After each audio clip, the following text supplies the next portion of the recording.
Today I want to talk to you about this one thing I do. Every one of you was born to do one thing especially well. It's what you're about. If you're a writer, you need to write. If you're a singer, you need to sing. God put music in you. If you are a dancer, you got to dance. If you're an actor, you got to act. If you're funny, you need to be funny. If you're not, don't try. But the bottom line is one thing. There's one thing that you do. And that's what Paul said. He said, this one thing I do, forgetting what lies behind, I press towards the mark. And many of you, honestly, if you will do the one thing that you're called to do, it would cause you to come alive on the inside. See, impression without expression leads to depression. And honestly, as you begin to express your gift, your joy is made full. Literally, as you give what God placed in you, you fulfill your God-given purpose. When I was growing up, I had several weird friends, and actually, one of my friends was a doodler. Every time I was around him, he'd be drawing, and he became a youth pastor at a church. He made the greatest posters, but he wasn't the greatest youth pastor. And it just seemed like when you talked to him, he would always be drawing. And I'd say, David, stop doodling. He'd look at me and draw my picture. And after a while, he ended up leaving the church as a youth pastor. They went through a financial thing. And in the midst of that, I said, I wonder whatever happened to David the doodler. And years ago, I was buying some DVDs for my son. And I bought some VeggieTales because I like to watch them. And I love VeggieTales.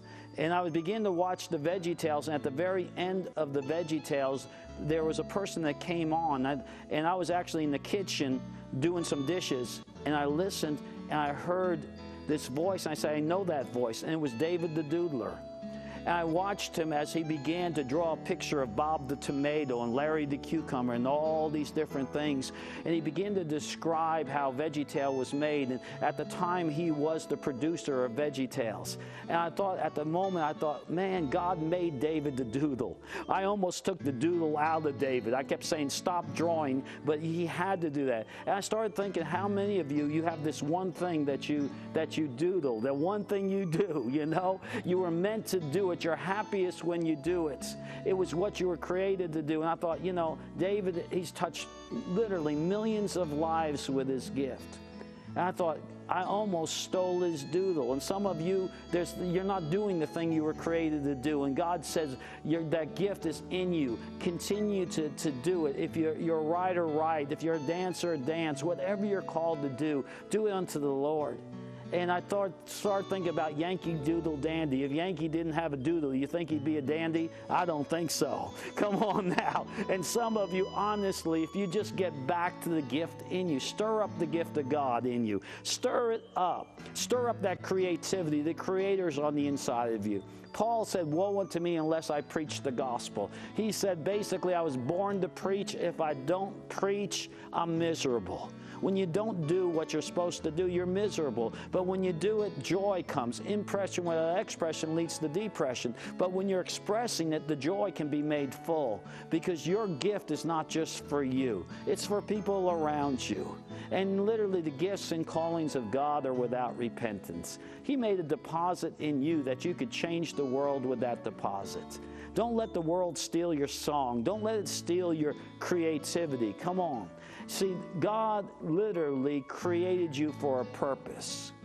He made you to fulfill a divine purpose in your life.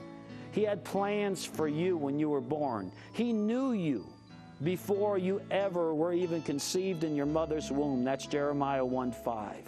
And He put in you certain gifts and certain talents that He wanted you to manifest to the world.